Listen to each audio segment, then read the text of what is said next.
Ok, bom dia a todos. Bom, eu já melhorei muito em português graças ao projeto, mas não vou falar em português, vou também em inglês. So this morning we've heard quite a lot about the first kind of open innovation, the first kind of porosity that we identified in that list of 3. So that's new kinds of relationships between public and private organizations. So we thought, just to open things up a bit, we'd quickly give an example of another kind of partnership that we're seeing emerging, and that's the partnership between public organizations and their own employees, allowing their own employees to play more of a role in informing, designing new innovations, informing the priorities of new innovations. So a very interesting example is this one here, the Open Medicine Project from South Africa, which was founded in 2012 by a doctor called Mohammed Dawai, who had a very harrowing experience working in an isolated rural setting. And one of the women that he would have seen, she died from internal bleeding before he was able to. The reason why she died from internal bleeding is that she'd been incorrectly triaged. And from this experience, he kind of took into account that there was a real need to make things easier, to make systems easier for frontline healthcare workers working in very challenging settings, very under-resourced. And he was aware that one thing that they did have in these isolated rural settings in Southern Africa, although they lacked a lot of things, was very wide availability of mobile phones, so of smartphones. So that was a resource which could have been used better in that situation. And he was also aware from his experience working in the South African healthcare system that the internal bureaucracy was so strong that it might be difficult to bring about some of these necessary changes from within, that actually having an external organization might be easier as a kind of laboratory for getting some of these ideas going. So the Open Medicine Project is founded as an organization which brings together frontline healthcare workers and technology designers in co-design settings, co-design sessions, to see what simple applications they can come up with which would improve the conditions that frontline healthcare workers are working in. And they've already developed very successful widespread apps for care for TB, HIV, emergency healthcare and primary healthcare. And a good example is this one you can see on the screen, which is the primary healthcare guidance app, which responds to a need which was identified in a co-design workshop with frontline healthcare workers, which basically, in South Africa since 1996, access to kind of effective treatments has much improved due to the availability of standard treatment guidelines, which are produced in paper every 3 years. There's a peer review process. The problem is that because it's a 3-year process, by the time it reaches a remote rural setting, it's already out of date. It's hard for the more distant branches to get access to the most up-to-date guidelines. So this app provides in real time for all the new guidelines which are developed through this peer review process. They're available in real time so that people have access to them straight away, even in the remote settings.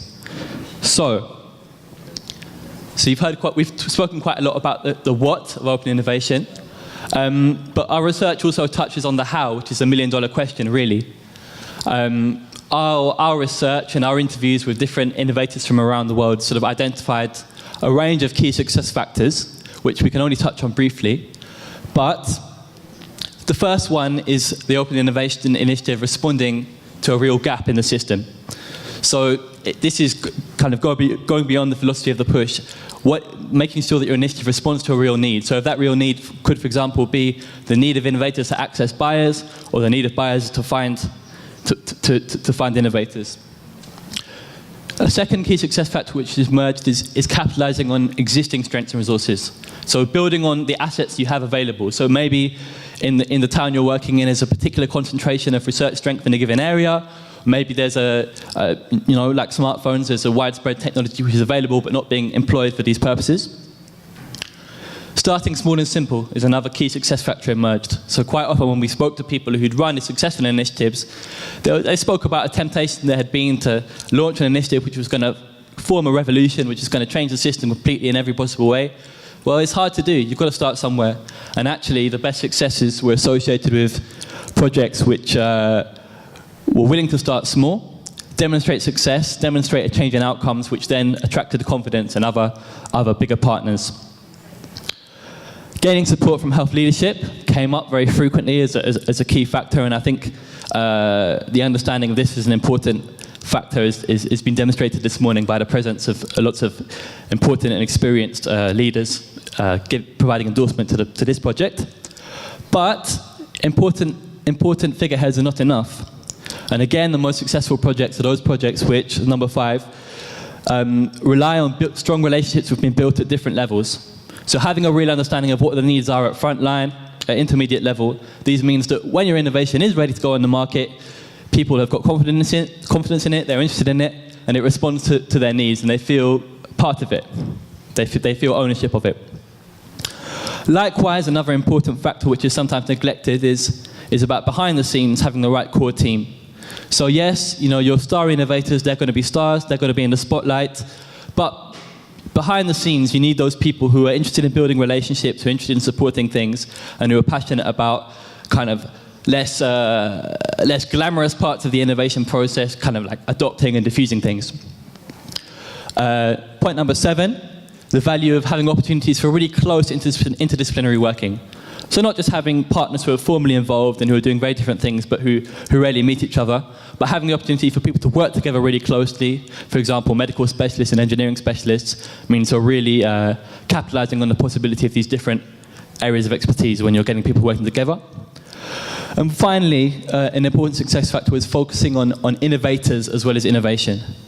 So obviously, there's a temptation to find that silver bullet innovation which will solve the problem you've identified, and once you've identified it, getting it adopted and diffused as widely as possible. But the problem with that perspective is it doesn't recognize enough the humans which are behind the innovation process. And you have to actually recognize that it's more likely that things are going to go further if the people who are invested in them feel ownership of the process. So if your accelerator, and it seems like the work that's been going on in this project very much recognizes this, if your accelerator pays as much attention to the qualities and skills of your innovators as it does to the innovation, the product itself, the innovations are likely to go further and be more widely used. We recognize that, these points in themselves, they don't provide the perfect recipe, the perfect set of ingredients for an open innovation. It's hard to go from this to what your project would actually look like. So in the guide, we also set out a kind of planning sheet which draws on these learning points and sets them out in a structured process. This is not a final version, this is the version which is easy to read on this big screen, which builds on these points so that people who are interested in developing an open innovation initiative can sit down together in their team and plan out in a little bit of detail what it might involve. And now for some final thoughts, I'm going to hand over back to Madeleine.